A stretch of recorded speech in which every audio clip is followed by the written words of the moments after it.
In this video, we will see array as parameter. So already I have an example, and here I will show you how arrays are passed as parameter, and more about arrays we will see. See, here is a main function. Main function is having an array of size 5 and also it is initialized. So this is a part of main function array and its name is A. Now here I am calling a function fun by passing array and the number of elements, that is size 5. And this function fun, it is taking parameter array A, and for passing array as parameter we have to mention empty brackets, right? We should not give any size. And this function doesn't know the size of an array because array actually belongs to main function. So we should also pass what is the size of an array, means how many elements to access. So this A is actually like a pointer to an array. It's not an array itself, it's a pointer to an array, and this is number of elements. Now in this code I am just printing all the elements of an array. This for loop is printing all the elements of an array. Now the important thing, let us see what is the parameter passing method used here. See, array is passed by address. Arrays cannot be passed by value at all, whether it's C language or C++. Arrays can be passed only by address. So it means the address of this array, the base address of this array is given to this pointer. This is just a pointer, and giving the bracket means it's a pointer to an array. And what about the next thing, that is 5 is passed here. So this is which type of parameter? If you see this, there is no asterisk, so it's not called by address. There is no ampersand, this is not called by reference. Yes, it is called by value, just a normal variable. So this is called by value. So there are two parameters, one is passed by address, other one is passed by value. So this is its own local variable n. So the value 5 is copied in this one, and the address of A is copied in this one. So that function is directly accessing this array, right? So arrays are only passed by addresses. Next thing, instead of writing brackets, even I can write star here. So this will be a integer pointer, and that pointer will be pointing to an array. See, the difference is this pointer can point on any integer and even it can point on an array.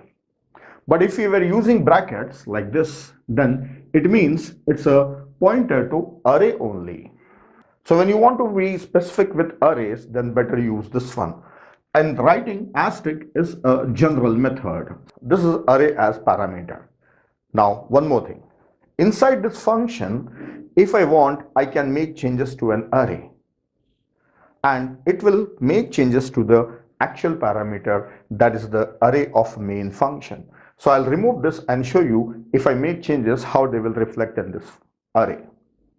Here array as a parameter, if I say a of 0 assign 25, then at this place it will be changed to 25. See, the array belongs to a main function only, and this function is able to modify the contents of this array because it is called by address. So you can modify the array also, and you can modify all the elements. Even I can write a for loop and change all the elements. So this is sufficient to show you that even a function can modify the actual parameter. Now one more thing I will show you, returning array as a parameter. So I will remove this and change the function, then I will discuss about it. So here I have an example showing how a function can return an array. So let us look at this code. Here I have main function, I have a pointer inside main function, and I am calling a function by passing value 5. Then the rest of the things, whatever may be there inside the main function. Now this is a function which is taking parameter n, and this is passed by value, right? There is no ampersand, there is no asterisk, so this is passed by value, called by value. And it is having a pointer and it is allocating an array of size this much of type integer, and it is returning p, that is pointer, returning a pointer. So what is the return type? Int square brackets. So square bracket resembles an array, so it means it is returning an array. Yes, it is returning, function is returning an array. And if we see the working, let us look at the working now. Let us start from main function. Main function is having a pointer. This is having a pointer. Then it is calling function fun by passing 5. Function fun is called. It is taking a parameter n. So it's also having n. It will have the value 5. Then malloc, it will allocate the memory in heap. So inside heap an array of size 5 will be created. Then the address of that will be present in P because that is stored in P, and that P belongs to function fun. That array in heap is indirectly accessible by this pointer P. Now, after allocating, it returns a P. So it is returning that pointer. So where it is being taken inside main function in A. So what it is having? It's having an address of that one. So it means A will get the address of this one. So A will be pointing to that array. So it is returning by array. Returning by array. So this type of logic is useful sometimes, like a function is allocating a memory in heap and manipulating, storing some data, and then it is returning the array to the calling function. So it is returning, and this function is getting that array created by that function, right? Now, once the function ends, its activation record is deleted. So this P is gone, but A is still there, and A is accessing that array. So this is removed. Now A is pointing on that one. So this is written by array. Now one more thing. Instead of writing square bracket, even I can write asterisk here because it is returning a pointer. So pointer can point on one element or array of element. But when you have given a square bracket means it should point on array of elements only.